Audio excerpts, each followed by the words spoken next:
mga ka-legit Dabber Cuts, isa na namang naaalok ang balita patungkol dito sa issue na ito na isa sa mga kumakalat na balita na ang Tate Bulaga ay naghahanap na raw ng ibang istasyon. Ang lahat ng yan, but before that, if you haven't subscribed yet to my YouTube channel, please don't forget to like, share, and subscribe at hit mo na rin ang notification bell for more showbiz updates. Bago nga tayo magpatuloy sa ating mga updates ngayong araw, of course, nais ko magpasalamat sa lahat po ng mga legit viewers, subscribers, and legit Dabber Cuts natin na lagi nag-aabang at nakaantabay sa lahat ng ating mga updates. Thank you so much for always keep watching and trusting this channel. Hahanap daw ng istasyon. Ganon. Naghahanap na sila ng istasyon. Bakit? May lipatan bang magaganap? Oy, diba? Hindi, eto nang nasagap ko, makinig kang mabuti. Kasi ayon sa chikang ating nasagap, totoong naghahanap naman daw ng istasyon. Etong Eat Bulaga, hindi para lumipat, para makikolab, makikolprod at magkaroon sila ng dagdag avenue. Ay! So parang ina-idol nila ang ABS-CBN ganon. May A to Z, may TV5, may ganon. Pero, yung kinakausap daw kasi ng Eat Bulaga, ng Tape Incorporated, ay, alam mo yun, free channel din naman siya. Kaya lang medyo malayo na sa, alam mo yun, malayo sa 1 to 10. O, diba? So, yung sabihin nun, yung channel na kinakausap daw nila ay nasa 11 paakyat. Oh, kung saan kaya? Saan kaya yun? Nakakaloka. Yun na, yung chikang ating nasagap kasi para bang naniisip nga daw ang Tape Incorporated na para bang para madagdagan siguro yung magiging kita, yung kaya magiging pondo nila kung sakaling makipag-co-prod sila, makikolab sila sa iba pang mga networks para kahit papaano, alam mo mas lumawak pa din yung reach ng Eat Bulaga nila. So, ibig sabihin ba nito, hindi lang ba naaabot ng GMA7 yung mga dapat nila abutin? Diba? So, yun na. Eto na.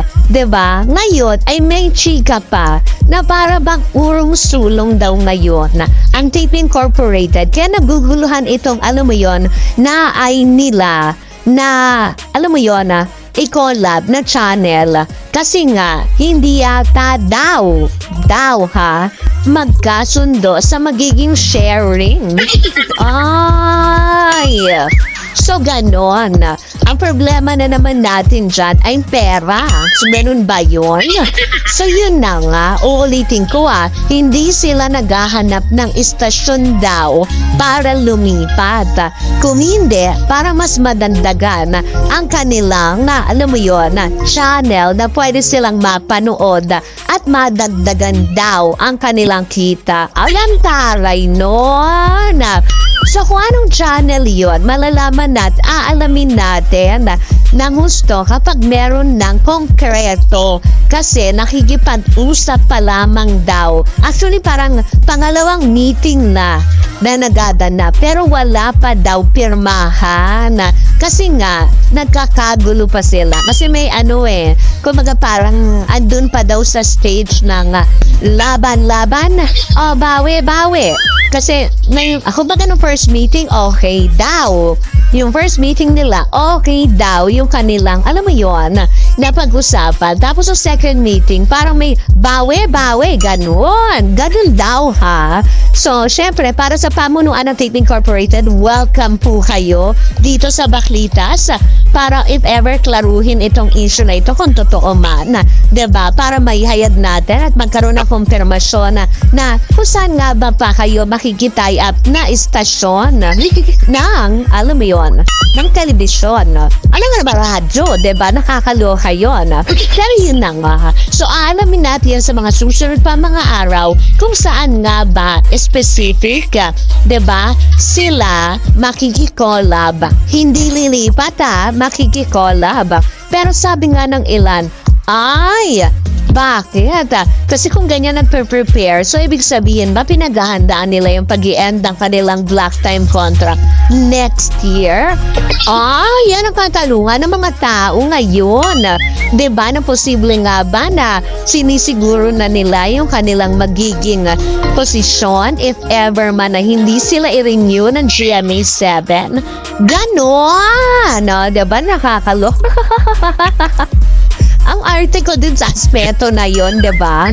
Pero uulitin ko wala pang formal na kumpirmasyon kung matutuloy nga ba yung pagsasanib puwersa ng Tape Incorporated at ng channel na kanilang napipisil.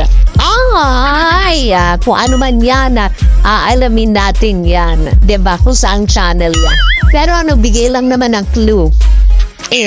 Basta wala daw siya. Diba nag-message kasi, wala siya sa 1 to 15 na channel.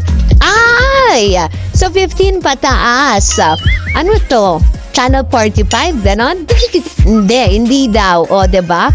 Pero, ayan, bibitinin ko muna kayo. Diba? Kasi syempre, alamin natin. Pero sa ngayon, yung parang ang chigang kumakalap na naghahanap na nga daw ng istasyon para makakolab. Hindi lilipatan. Uulitin ko kasi baka naman may mag-grab na naman ng mga video sa ito. Tapos itatag nyo na lilipat. Hindi lilipat.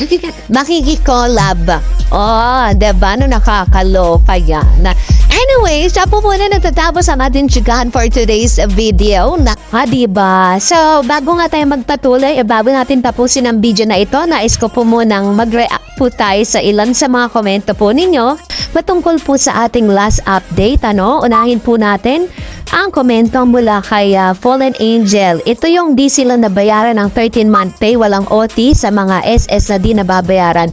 Pero binabawasan sila. Manilintikan ng Tape Incorporated dito. Magiging ground ito para makuha na ng TBJ ang title at papabor ang korte sa tunay at legit. Korte na lang bahala sa legit legalities sa mga complaint. Tawang-tawa ako sa Gimme 5 kanina about tilapiyang manok na sagot ni Raisa May and Tash. Ayun. Ito po yung ilan sa mga pangyayari po noong hapon doon po sa Gimme 5 at talagang napakasaya po ng segment na yon.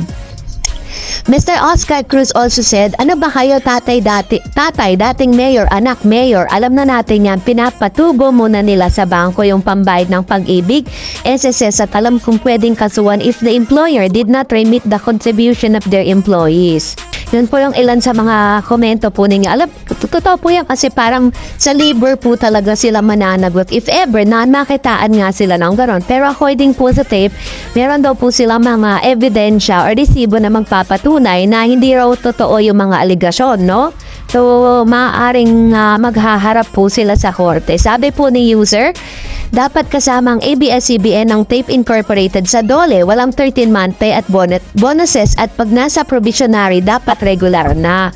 Kasi po parang dito kasi sa mga ganitong klase ng kumpanya like ABS, GMA, parang hindi talaga mga ano lang sila parang kay Miss Jenny Pere, ganon.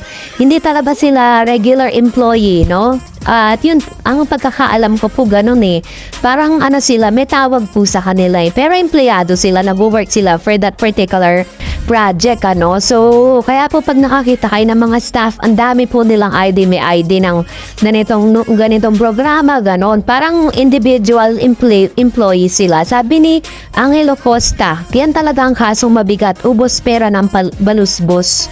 Sabi naman ni Ray Imbang, ngayon ko lang narinig yan, umpisa na mag-take over mga haloswas. Ayun. So ngayon lang kung lumitaw yung mga news na yan Anyways, maraming salamat po sa inyong panonood. Don't forget to like and subscribe. And please follow me on my Facebook page, Dar Eds TV. God bless everyone.